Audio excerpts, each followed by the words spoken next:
मित्रों, आज हम जो चर्चा लेकर आए हैं वो एक बहुत ही ज्वलंत मुद्दा जो भारतवर्ष में छाया हुआ है, डिप्रेशन, उस पर चर्चा करने वाले हैं। हमारे आने वाली पीढ़ी डिप्रेशन में जाए ही ना, इससे बचने के उपाय क्या हैं, इन पर हम विस्तार से चर्चा करेंगे। इसकी रूट काज के बारे में जानेंगे। ये प्रश्न खड़ा हुआ, हमने देखा कि बॉलीवुड का एक फेमस एक्टर सुशांत सिंह राजपूत अभी हाल ही में जिसने आत्महत्या की, उससे प्रश्न उपजा कि एक ऐसा व्यक्ति जिसके पास दौलत है, शोहरत है, फेम है, टैलेंट है, प्रोस्पेरिटी है, हर चीज उस व्यक्ति के पास है, बावजूद इसके वो व्यक्ति आत्महत्या को मजबूर होता है। तो ऐसा क्या रीजन रहा होगा? क्या ये इतनी भयानक बीमारी है डिप्रेशन? निसंदेह ये बहुत भयानक बीमारी है। और बड़ी बात यह है कि डिप्रेशन से प्रतिवर्ष 8 लाख से भी ज्यादा व्यक्ति आत्महत्याएं करते हैं, और इससे भी 2-3 गुना ज्यादा व्यक्ति, लगभग 20-25 लाख व्यक्ति आत्महत्या का प्रयास करते हैं, वो किसी कारण से बच जाते हैं। और ना जाने कितने असंख्य व्यक्ति ऐसे होंगे जो डिप्रेशन में अपने जीवन काट रहे हैं। तो ये एक गंभीर मुद्दा है।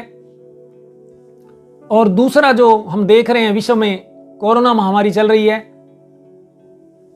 विश्व में बहुत से लोगों की डेथ्स हो रही है, रोजगार छीन रहे हैं, नौकरियां के चली गई हैं, मंदी का दौर शुरू हो चुका है, महंगाई की मार सब पर पड़ी हुई है। इससे भी आने वाले समय में लोगों में तनाव, अवसाद, डिप्रेशन, मेंटल ब्रेकडाउन, ऐसी सिचुएशंस आएगी जो डिप्रेशन की ओर लेकर लोगों को जाएगी। तो इस पर यह गंभीर चिंतन, बहुत जरूरी चिंतन है।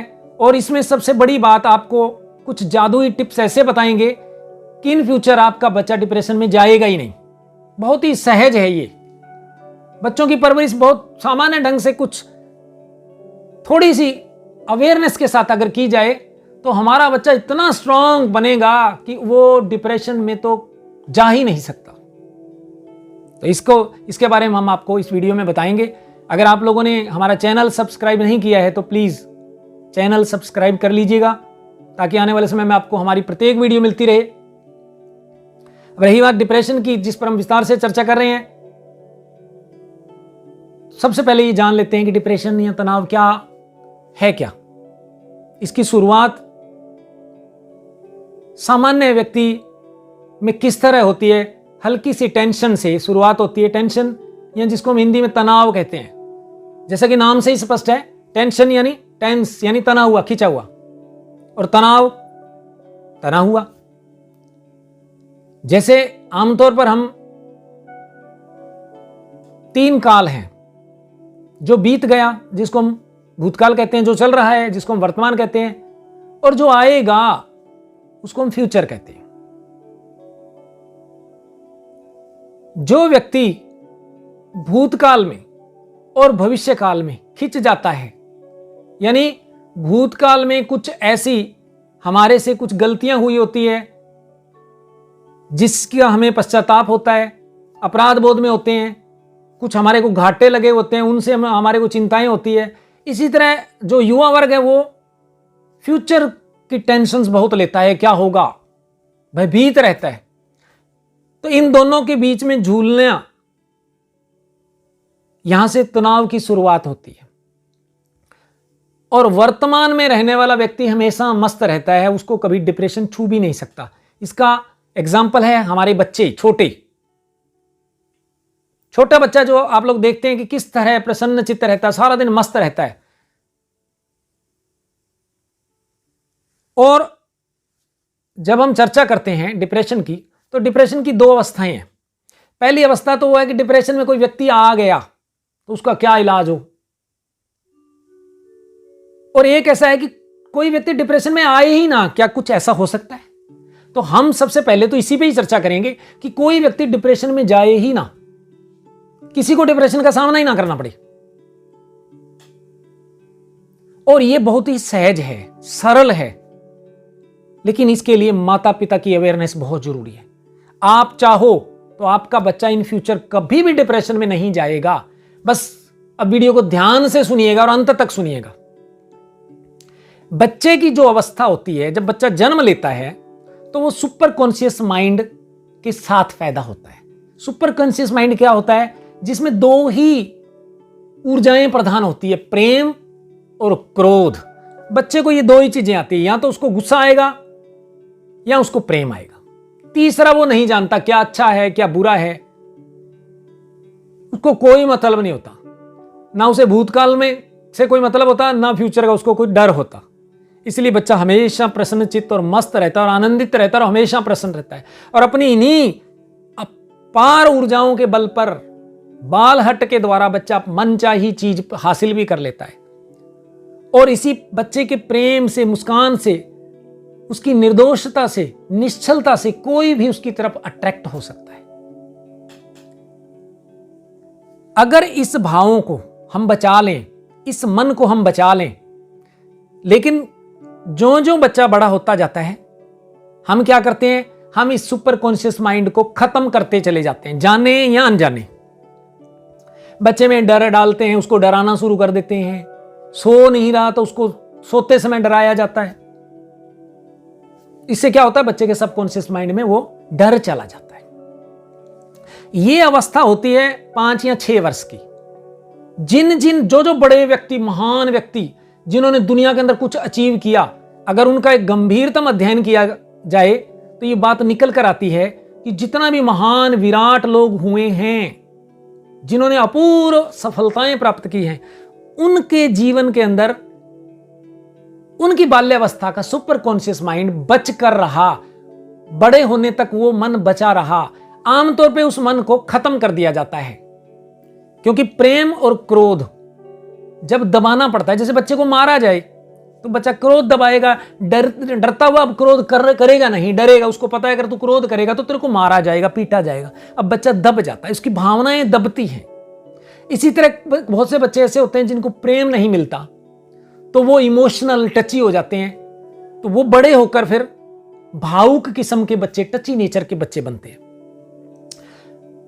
अब यही संस्कार जब बच्चे के अंदर दबते चले जाते हैं, जब प्रेम को दबाया जाए, क्रोध को दबाया जाए, तो बच्चा इमोशनल, टची और इस तरह की भावनाओं से ग्रस्त होकर अपनी क्षमताएं खोता चला जाता है, दब्बू प्रवृत्ति का हो जाता है। आमतौर पे हम क्या देखते हैं, हमारे समाज में एक गलत धारणा बनी हुई है कि जो बच्चा जो है आज्ञाकारी हो उसको हम बड़ा अच्छा बच्चा समझते हैं, लेकिन सच्चाई इसके बिल्कुल विपरीत है। जितना भी विद्रोही बच्चा होगा, जितना बचपन में उच्छृंखलता करेगा, निडरता से, स्वतंत्रता से अपना बचपन जिएगा, वो बच्चा उतना ही ज्यादा सुपर जीनियस बच्चा बनता है इन फ्यूचर। और जिस बच्चे को माँ बाप अपनी प्रताड़ना से, डर से, भय से, डरा के, डांट के उसको आज्ञाकारी बना लेते हैं, वो अपनी बौद्धिक क्षमता, अपनी स्वतंत्रता खो देता है। वो एक मानसिक गुलामी की मानसिकता से ग्रस्त होकर फ्यूचर में अपने महान टैलेंट, विराटता से, असीमता से वंचित हो जाता है। इसलिए सावधान हो जाइए, बच्चे को 5-6 वर्ष तक किसी भी कीमत पर डांटा नहीं जाना चाहिए। उसको क्रोध करने की पूरी छूट होनी चाहिए। केवल उसको प्रेम से ही डील किया जाए। हर बात में कोई जिद है तो भी उसको प्रेम से ही मनवाया जाए। सुलाना है, उसको सो नहीं रहा, कोई कहना नहीं मान रहा, किसी तरह की जिद कर रहा है, तो केवल प्यार से उसको डांट कर, मार कर, पीट कर। बहुत से बच्चों के साथ ऐसा होता है, जिन बच्चों के साथ बचपन में ये सब होता है तो उनकी भावनाएं दब जाती है, उनका सुपर कॉन्शियस माइंड खत्म होकर गलत अवस्था में चला जाता है, जिसके दुष्परिणाम जब बच्चा बड़ा होता है तब हम देखते हैं। जैसे आप लोग देखते हैं कि कुछ लोग ऐसे होते हैं कि छोटी सी बात पर ही उनके आंसू निकल आते हैं, रोने लग जाते हैं, बड़े भावुक होते हैं, बड़े टची नेचर के होते हैं, किसी भी चीज को नेगेटिवली ले लेते हैं। कोई बात कर रहा होता है वो सोचते हैं मेरे बारे में ही बात कर रहे होंगे। वो बेचारे व्यक्ति हल्की सी डिप्रेशन के कारण उनमें ऐसा होता है, और ये बीज उनके अंदर इसी बचपन में बोया गया। तो ये 5 और 6 वर्ष का जो टाइम होता है, ये बहुत बहुत बहुत महत्वपूर्ण होता है बच्चे के जीवन के लिए। लेकिन हम लोग क्या करते हैं, बच्चे पे अपनी इच्छाएं थोपना शुरू कर देते हैं। हम 3 साल में तो 2.5 साल में बच्चों को, 2 साल में बच्चों को क्या करते हैं, स्कूल में भेजना शुरू कर देते हैं। यह सबसे बड़ा अत्याचार है।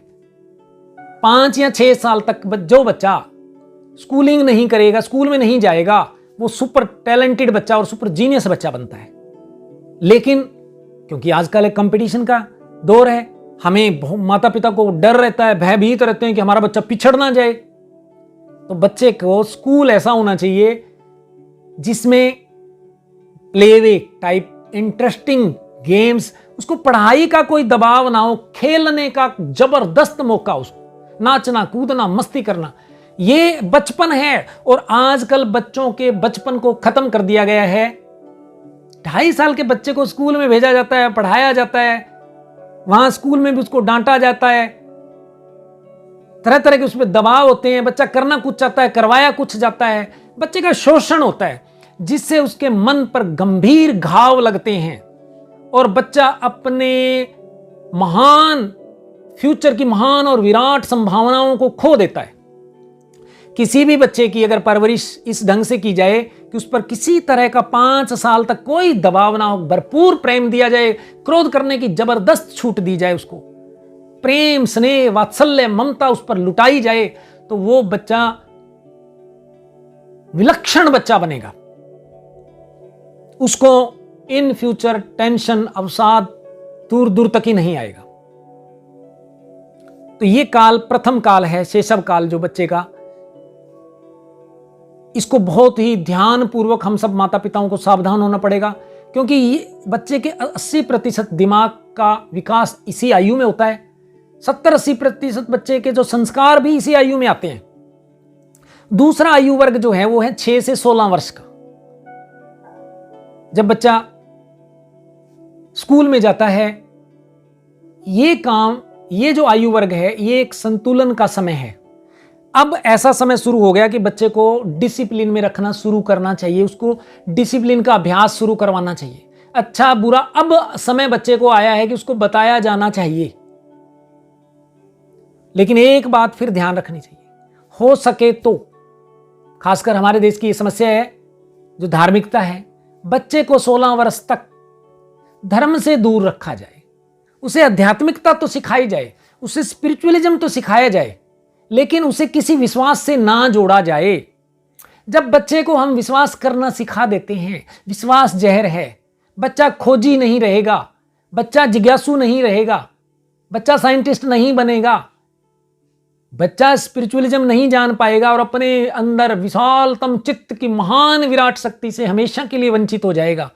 इसलिए जो 6 वर्ष से 16 वर्ष की आयु है, इसमें बच्चे की परवरिश इस ढंग से होनी चाहिए कि उस पर जबरदस्त अनुशासन हम ला सकते हैं, लेकिन प्रेम भरे आग्रह के द्वारा।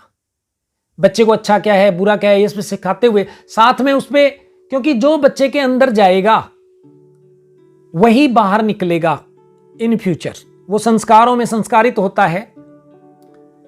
हम लोग देखते हैं कि जब बड़ा होता है कोई बच्चा, और बड़ा बच्चा जब टेंशन से निकलती है, वो इसलिए निकलती है, इसलिए नहीं निकलती कि परिस्थितियां ऐसी है कि वो बच्चा रो रहा है, घबरा रहा है, और परिस्थितियां ही ऐसी है कि वो रो रहा नहीं, बचपन में उसके अंदर ये सब भाव भरे गए हैं, इसलिए वो सब निकल के आ रहा है। इसको आप एक एग्जाम्पल से आप लोग समझ सकते हो। गुरु गोविंद सिंह के साहिबजादे, आप लोग देखते हैं कि किस तरह उस समय उनके को धर्मांतरित करने के लिए उनको जिंदा दीवारों में चुनवाया गया, और बच्चे हंसते हंसते दीवार में चुने गए। विलक्षण अपूर्व विराट घटना है ये।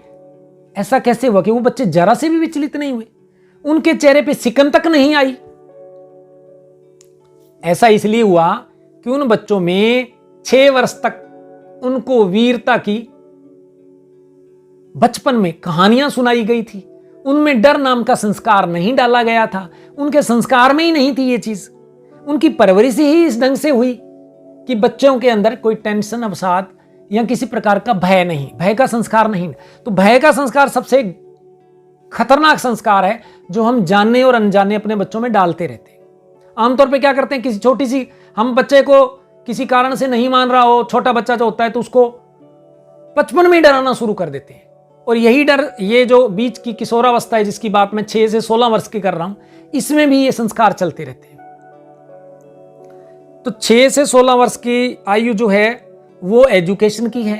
अवेयरनेस की है, ज्ञान की है, इंफॉर्मेशंस की है, जानकारियों की है, अच्छा क्या है बुरा क्या है अब बच्चे को बताने की है। लेकिन एक बहुत ही संतुलन भरी, यानी यहां एक संतुलन रखना पड़ेगा। अब बच्चे को डांटा जा सकता है, अब बच्चे को बहुत ज्यादा उदंडता पर हल्का सा पुनिशमेंट भी किया जा सकता है, क्योंकि ये आयु जो है एक ऐसी आयु है जब बच्चा कुछ बड़ा हो जाता है। आप लोग देखते हैं कि सोशल मीडिया का प्रभाव है, टीवी का प्रभाव है, सीरियल्स देखते हैं। अब पहले क्या होता था, जो हमारे पिछली पीढ़ी या जो हमारे बुजुर्ग जो लोग हैं, उन्होंने अपने जीवन में, पूरे जीवन में कोई हत्या नहीं देखी होती थी। और आजकल बच्चे मैट्रिक तक जाते जाते टीवी पे, सीरियल्स में, फिल्मों में इतनी हिंसा देखते हैं,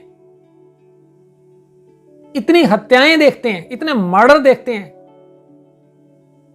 लाखों की, सैकड़ों हजारों की संख्या। तो इसका प्रभाव बच्चे के मन पर चला जाता है। अब बच्चा, और वो उसके कोमल माइंड में, क्योंकि 16 वर्ष 17 वर्ष की आयु तक बच्चे के अधिकतम संस्कार बन जाते हैं। और ये वो टाइम है, यूं आप बोल सकते हैं कि 16 वर्ष की आयु नींव है बच्चे की। जितनी नींव मजबूत होगी उतनी ही विशालतम और बिल्डिंग ऊंची से ऊंची लेकर जाई जा सकती है। अगर किसी बिल्डिंग को बनाते समय उसमें नींव ना डाली जाए तो क्या उस पर बहुत ऊंची बिल्डिंग बनाना संभव होगा? कदापि संभव नहीं होगा। यही कारण है कि जिस बच्चे की परवरिश 16 वर्ष तक बहुत ही अवेयरनेस के साथ इन सब बातों को ध्यान में रखकर की जाए, तो बच्चा जब अपनी बड़ी आयु में जाएगा, जब वो जीवन के संघर्षों से, स्ट्रगल से रूबरू होगा, तब वो कभी भी अपने आप को कमजोर नहीं पाएगा। और जब 16 वर्ष की आयु बच्चा पार करेगा तो वो युवा माना जाएगा। अब उसको स्वतंत्रता का हक है, उसको निजता का हक दिया जाए। और उस बच्चे का, हालांकि मार्गदर्शन बच्चे का फिर भी होता रहना चाहिए। हमारी भारतीय संस्कृति यही कहती है कि बच्चे से लगातार संबंध बनाकर रखे जाएं, लगातार उसको टच में रखा जाए। और खासकर ऐसी प्रॉब्लम्स उन बच्चों को आती है जो दूर हॉस्टल्स में रहते हैं, माता पिता से दूर रहते हैं, जो कट जाते हैं, अकेलापन उनको फील होता है। और इन सब बातों के बाद भी, इस आयु वर्ग के बाद भी, अगर किसी बच्चे को अगर डिप्रेशन आ ही जाता है, कोई, हम देखते हैं कि कोई बच्चा अकेला अकेला रहता है, तनाव में रहता है, बहुत कम बोलता है, किसी से बोलता ही नहीं, अपने कमरे में ही बैठा रहता है, किसी से ज़्यादा बातचीत नहीं करता, उसके चेहरे पर हमेशा ही खामोशी छाई रहती है, तो वहाँ सतर्कता की जरूरत है। हो सकता है कि आपका बच्चा डिप्रेशंस में प्रवेश कर रहा हो, तो सावधान हो जाइए। इस समय अपने बच्चे से बात कीजिए, अपने बच्चे से लगातार टच में रहिए, क्योंकि जब भी कोई व्यक्ति डिप्रेशन में आता है, अगर कोई व्यक्ति डिप्रेशन में आ गया, उसको डॉक्टरी उपचार की जरूरत पड़ गई, उसको डॉक्टर तक जाना पड़ा, तो ये ध्यान रखिए, आमतौर पे हम यहाँ पर डिप्रेशन को कोई बड़ी बीमारी नहीं मानते। हम सोचते हैं ये कोई खास, क्योंकि कोई फिजिकल बीमारी दिखती तो है नहीं, ये मानसिक बीमारी होती है, लेकिन बहुत खतरनाक होती है। जो बच्चा या जो युवा डिप्रेशन में चला गया, वो अत्यंत पीड़ा, अत्यंत दुख की स्थिति में होता है। उसको जितना ज्यादा प्रेम दिया जाए उतना ही कम है। उसके साथ तेज आवाज में बात करना भी गुनाह है। ज्यादा से ज्यादा प्रेम, स्नेह के द्वारा उसको फिर मुख्य धारा में वापस लाया जा सकता है। उसकी लगातार उस बच्चे को केयर की जरूरत होती है।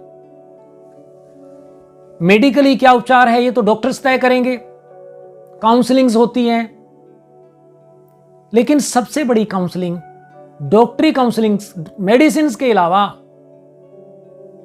जो सबसे बड़ी चीज होती है वो होती है मां बाप और जो मित्र हैं उनके साथ बिताया गया समय। ज्यादा से ज्यादा यहां पर इस टाइम को इंक्रीज कर देना चाहिए। तो अगर ऐसा हो, बच्चे को प्रोत्साहन दिया जाए, हौसला दिया जाए, उसकी बात, उससे उसकी पीड़ा पूछी जाए और फिर उस पीड़ा से निकलने में उसकी मदद की जाए। तो और बड़ी बात यह है कि जब बच्चे को यह ज्ञान दिलाया जाए क्योंकि ये स्पिरिचुअलिज्म का ज्ञान ना होने की वजह से ही डिप्रेशन डेवलप होता है। मैं क्या हूं, जब इसका ज्ञान हो, इसके लिए हमारी जैसे गीता है बहुत ज्यादा मार्गदर्शन कर सकती है। गीता सार जो बड़ा फेमस है, क्या लेकर आए थे, क्या लेकर जाओगे, जो एक संपूर्ण गीता सार है, बहुत ही लाभदायक है। बहुत छोटा सा सार है लेकिन बहुत लाभदायक, बहुत प्रेरणा, बहुत शक्तिशाली, बूम ऊर्जा देता है। तो इसके अध्ययन से भी आप निकल सकते हैं। और इसके अलावा जो बच्चा डिप्रेशन में होते हैं, जो बड़े युवा वर्ग डिप्रेशन में हैं, उनको निकलने के कुछ छोटे छोटे अन्य टिप्स हो सकते हैं, जैसे योगा और प्राणायाम बहुत लाभदायक है। स्वस्थ भोजन जिसमें सभी प्रकार की vitamins, minerals, fat, carbohydrates, proteins, संपूर्ण बैलेंस डाइट बच्चे के लिए बहुत ही लाभदायक होती है। और बड़ी बात यह है कि जो संगीत है, पॉजिटिव सकारात्मक संगीत जो है, आध्यात्मिकता से भरा हुआ संगीत, बहुत ही शांत बच्चे को करने में मददगार होता है। और साथ में मेडिटेशन, जिसको हम ध्यान कहते हैं, अगर कोई बच्चा ऐसी चीज़ों में डिप्रेशन में चले गए हैं, डिप्रेशन में कोई बच्चा आया है, तो उस बच्चे को इससे निकालने के लिए आप उस बच्चे को मेडिटेशन में डाल सकते हैं। बहुत से स्पिरिचुअल हमारे आजकल प्रोग्राम्स हम देखते हैं, उनमें 3 दिन के 5 दिन के ऐसे प्रोग्राम होते हैं जिनमें हम बच्चे को भेज कर, जैसे श्री श्री रविशंकर, सदगुरु जग्गी वासुदेव, निशा फाउंडेशन से जो चला रहे हैं, इसी तरह अन्य भी बहुत से स्पिरिचुअल गुरु होंगे, किसी भी स्पिरिचुअल गुरु। लेकिन यहां ध्यान रखा जाए, स्पिरिचुअल गुरु, नॉट रिलीजियस गुरु, क्योंकि जो रिलीजियस गुरु है वो तो डिप्रेशन की ओर लेकर जाते हैं, लेकिन स्पिरिचुअलिज्म जो है वो बच्चे को मुक्त करता है। मैं कौन हूं ये उनको बताता है, और ये ज्ञान होने पर सहजता से इसमें से निकला जा सकता है। तो अंत में एक बार मैं आपको समरी के रूप में फिर बताना चाहूंगा कि किसी भी बच्चे को इन फ्यूचर वो डिप्रेशन में ना आए, इसके लिए सहज परवरिश की जरूरत है, जो है भी बहुत सहज और सरल है। कोई भी पेरेंट्स अपने बच्चे को 6 वर्ष की आयु तक उसका प्रेम और क्रोध दबने ना दिया जाए, किसी भी रूप में उसको डांटा ना जाए, बहुत केयर प्रेम लुटाया जाए, उससे वात्सल्य जितना हो, उसके साथ ऊंची आवाज में भी बातचीत ना की जाए। और जो दिखता है वो बिकता है, वो वाली बात, जो बच्चा जो देखता है ना वही सीखता है। तो बच्चे, जो छोटा बच्चा होता है, उसके सामने हमारा आचरण बहुत ही मायने रखता है। बहुत संभल कर अगर हम बच्चे के सामने लड़ेंगे झगड़ेंगे तो बच्चा वही ग्रहण कर लेगा। 6 वर्ष की आयु बहुत कोमल, नाजुक और बहुत इंपॉर्टेंट है। ये नींव है, नीचे वाली नींव है ये, इसी पर सारी इमारत खड़ी होनी है। तो कुल मिला के अगर सारांश के रूप में बोलूं तो बच्चे का बचपन खत्म नहीं होना चाहिए। उसको खेलने की, मिट्टी में लिटने की, घूमने की, मस्ती करने की, बच्चों के साथ हर तरह की उसको आजादी होनी चाहिए। भरपूर जीवन उसका बचपन का जीने देना चाहिए। और दूसरा जो मैंने बोला 6 से 16 वर्ष, ये एक संतुलित अवस्था है जिसमें अब बच्चे को डांटा जा सकता है, हल्का फुल्का मारा जा सकता है, उसको अनुशासन सिखाया जा सकता है, उसको अनुशासन में रहना सीखना होगा। अब उसको धीरे धीरे स्टडी में और में उसका रुचि क्या है, लाइक डिसलाइक्स, वो हम लोग उसको लगातार उसको प्रेरित कर सकते हैं। स्कूल भी इसमें बहुत महत्वपूर्ण भूमिका निभा सकते हैं। और तीसरा जो मैंने बोला वो एक युवावस्था की आयु है, जिसमें आप लोगों को बता दिया कि किस तरह परवरिश करनी है। तो आशा है ये वीडियो आपको बहुत ही लाभदायक रहेगी। और डिप्रेशन से निकलने के लिए अगर अपने बच्चों की परवरिश करते समय हम ये ख्याल रखेंगे तो हमारा बच्चा इन फ्यूचर कभी भी डिप्रेशन में नहीं जाएगा। ये बहुत सरल है, बहुत सहज है, लेकिन संभव है। All the best. जय हिंद, जय भारत।